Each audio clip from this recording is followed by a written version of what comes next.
had driven trucks and were truck drivers before they went over there. I went to make a better life for my family.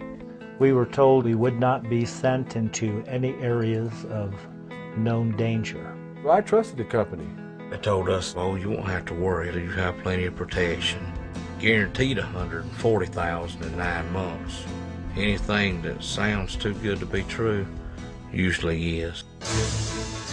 Can the Secretary of Defense, can the Vice President, can this administration take the military to war to feed the greed of contractors? We've employed corporations, private entities, to carry out inherent government functions. They should not be using civilians for combat operations. A corporation is going to put human needs on the bottom if it conflicts with profit. Basic safety precautions weren't taken. Forcing them to go out and to drive into battle zones. They cut corners left and right. No sharpshooters, no escorts, no flak vests, no helmets. No armor, no weapons. No rear gunner, no armored vehicles, not even a map. It's just wrong. God damn! Jesus Christ. God help us all, Lord.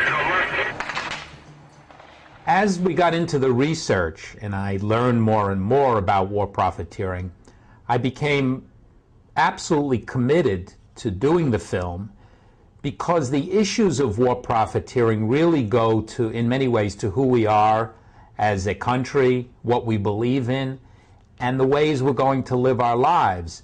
Are we going to send young men and women to war? Are we going to have people's lives lost, Americans, Iraqis, people from around the world, and at the same time allow these corporations to profit to the tune of millions and billions of dollars?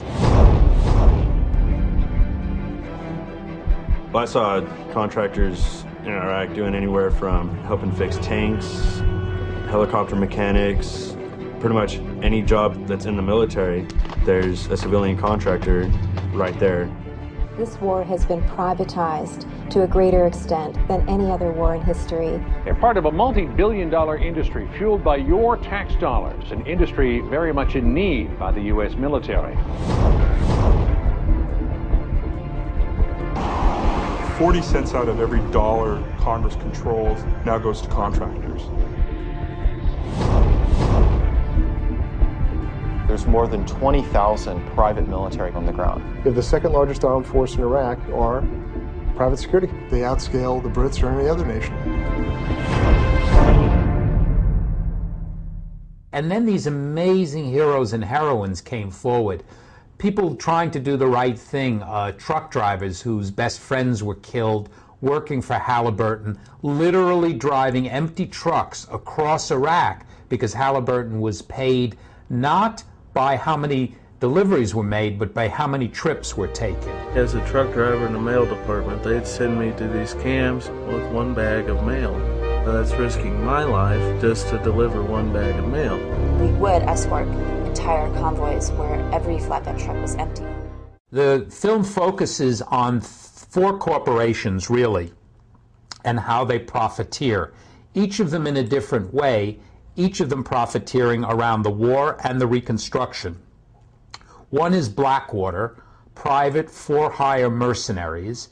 Most infamous, 4 of their men were killed at Fallujah, and the mothers of 2 of those young men talk about how Blackwater endangered and ultimately cost their sons' lives because of their corporate greed. Breaking news story tonight. The 4 American civilians were ambushed and killed in Fallujah, and they're believed to be from a local company called Blackwater Security Counseling. Secondly, we go into 2 companies that you may not know about, CACI and Titan, who provided the bulk of the interrogators and translators at Abu Ghraib.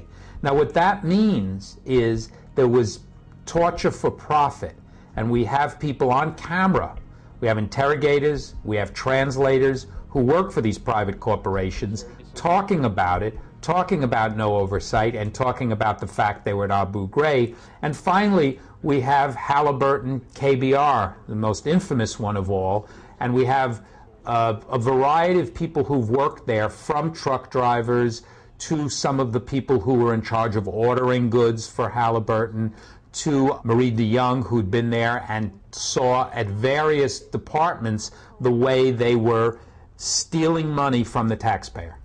Iraq for Sale doesn't prescribe the answer. What Iraq for Sale, as Walmart, as Outfox do, is put a bright spotlight on the problem, and there are many groups that are working for solutions. If you go to iraqforsale.org, you can find a whole bunch of them in all different areas, from legislative to Amnesty International, from human rights to voting, in ways that people can affect change so we can stop the profiteering. This is not